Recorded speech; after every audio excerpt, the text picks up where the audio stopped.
Well, hello there, St. Luke's. It's good to be back with you all for this midweek message. I'm sitting here on Thursday morning, February 29th, a day after our second week of our second annual Lenten speaking series, and we were blessed and overjoyed to hear from the Reverend Nick Lannon yesterday, and it was, I commend that to you. He spoke on how Christians grow in reverse, and so I was edified. I was grateful for the many people that showed up. We're thankful for all of the people who participated in the setup and the takedown, and just the whole event has been glorious, and I hope and trust and pray that those of you who've been able to come in person have been edified. And if you weren't able to, then we are uploading the video as we speak. And so please avail yourself of that. If it's on the same, it's probably next to this or something. It's on our YouTube channel.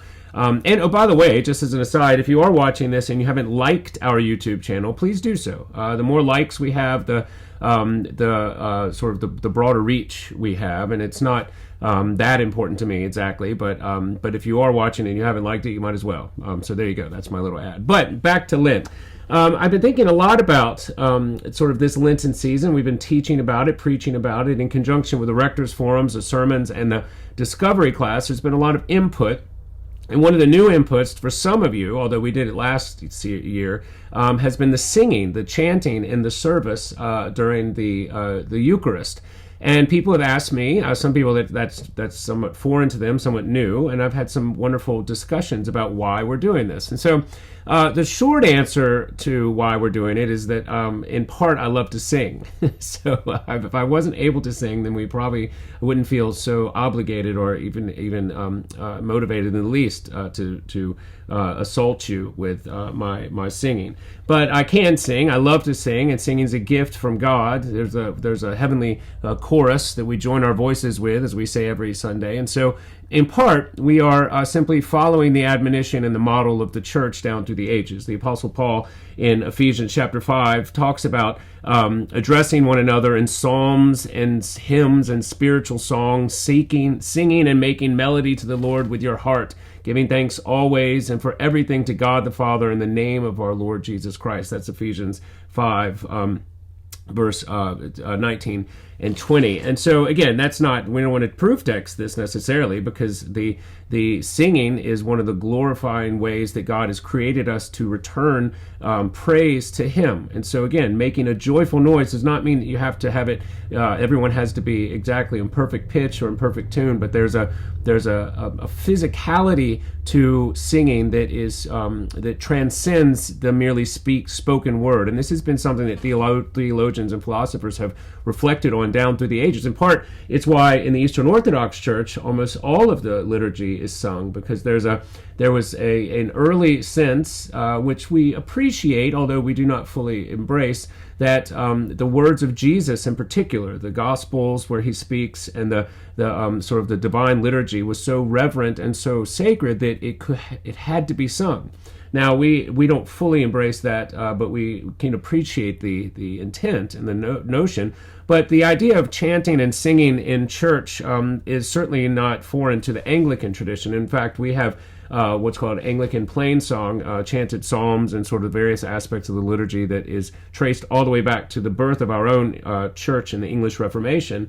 And the gift of singing in church is one of the great Anglican offerings to the broader, wider tradition. You know, someday, not too far down the line, we'll probably look at having some evensong services. Some of you may have gone to these in some of the great English cathedrals, perhaps. But suffice it to say, churches like ours that have a long, storied, beautiful, rich musical tradition often try to find as many opportunities as they can to sing. And so that's what we're doing.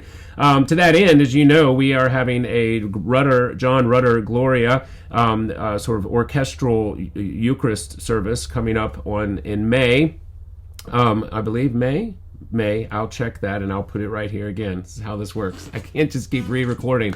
I spend all after morning, but I've gotten over that. So now I'm just going to Anyway, this is too much. So, but we're having a Gloria coming up. We have, just a beautiful, rich musical tradition here from the contemporary worship that's so high quality, and the various artists and musicians that we have that come and serve under Dallas's leadership there, and then Nina with the organ, and through the choirs and the bell choirs and the children's choirs, and it's just glorious. It's just a glorious thing. And so that's one of the reasons why we don't want to overdo it, and so we are limiting at the moment the singing of the Eucharist to a particular Lenten season, but it is in service of what our friend, or my friend Rod Dreher, who's a commentator, sort of theological commentator, would call the re-enchantment of the service. That there was a generation or two generations of Christians who were intending, for better or worse, the idea was that if we could minimize the disjunction between the outside world and the inside world, well, then that would be a missional positive. There would be an attractive idea to make church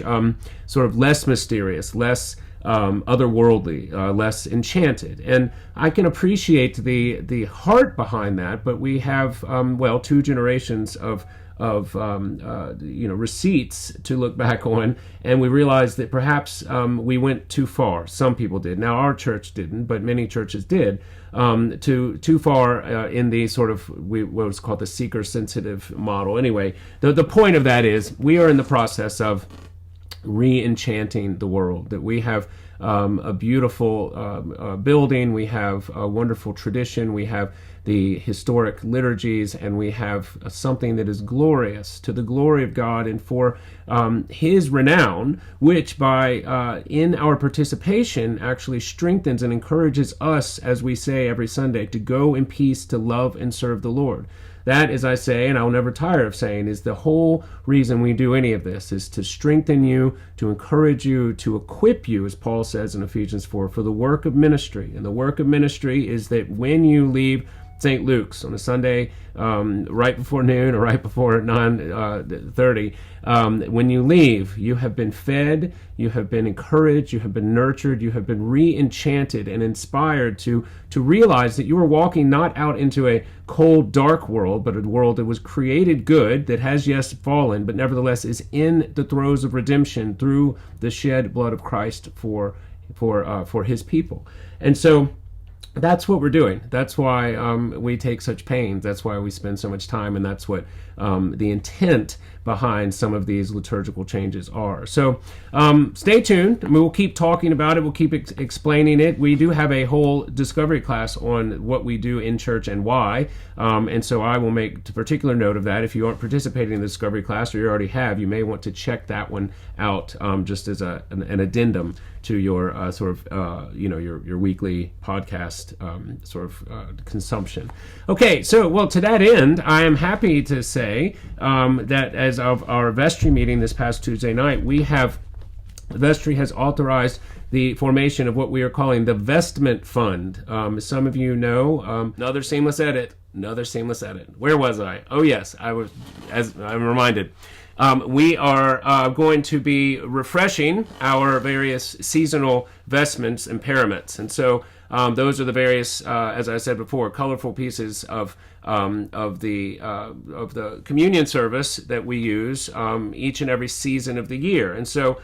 We are in the process of putting the order together, but we also want to make it known that this is a need that we have. And if you would like to purchase pieces of each season, or you would like to contribute just in general, we'd like to give you that opportunity. We've already had someone come forward and offer to underwrite the entire, we should say, season of Pentecost, which is our green season. So ordinary time. So someone has graciously come to say that they would take care of all of the various pieces of the green Pentecost season for us. So that one's taken care of. But we have other options, and we'd love to welcome you if you'd like to participate. There's a variety of pieces that you can buy from least expensive to most. But we can have them embroidered in memory of, or in honor of, or in whatever you would like on them for in perpetuity And as I say to people all the time, I'm always touched when I look at the various pieces of church architecture that I get to utilize, whether it's the chalices or the pulpit or some of the vestments. And they're marked in some way with to the glory of so and so, or in memory of so and so, or simply to the from Mr. and Mrs. Smith to the glory of God and service of St. Luke's. Something as simple as that is a small little sermon to me. It's a small sermon as I'm putting on this, or I'm using that, or touching this. That not only had someone come before me, but that I simply stand in a long line of people that will come after me, and that the Lord sustain them just as He's sustaining me, and just as He will sustain the people coming for generations until, of course, we see Him face to face. And so, again, that's just an invitation. If you'd like more information, please contact the office. We can give you more information about how to participate in our vestment fund. We're grateful for those of you who have already done so, and are excited about this sort of final piece in the rejuvenation of our sanctuary space. We have come out of a long between the legal battles we had for many 10 years, between COVID, between all of the various things. We are emerging. We're emerging from that stronger, with excitement, with joy, and with expectant hope that the Lord will continue to be present here in our worship to His glory and for the sake of the people here on Hilton Head Island. And so I'm excited about that. It's good. It's great. We have the lights, we've got the sound, we've got the cameras, and now we're going to put it all together, and we are going to continue to be joyful in our celebration, in our singing, in our praying, and our worship of the Lord here, in spirit and in truth, in beauty and in holiness here at St. Luke's. Okay, just a few more announcements this Sunday. We've got a big Sunday coming up. We've got a baptism. Bradford Lee Koch is being baptized, my son, at the 10:30 service. So prepare yourself. If you would like to not go to a baptism, which is fine, you can come to the 8 o'clock, which will be a normal service. We have a guest preacher. The Reverend Nick Lannon is sticking around, and so he's going to be our preacher on that day. And we are welcoming starting off our new outreach partner with the Pockets Full of Sunshine. We've got the BMOC this coming up Monday night at 5:30. There's a lot going on, and we're excited to introduce you. To have you participate in any and all of it. So stay tuned about any upcoming changes. But in the meantime, grateful for your participation. We're hopeful for your prayerful Lenten sort of season that will be deepening your appreciation of God and His presence with us in Christ. And we look forward to seeing you on Sunday. And so until then, take care and God bless.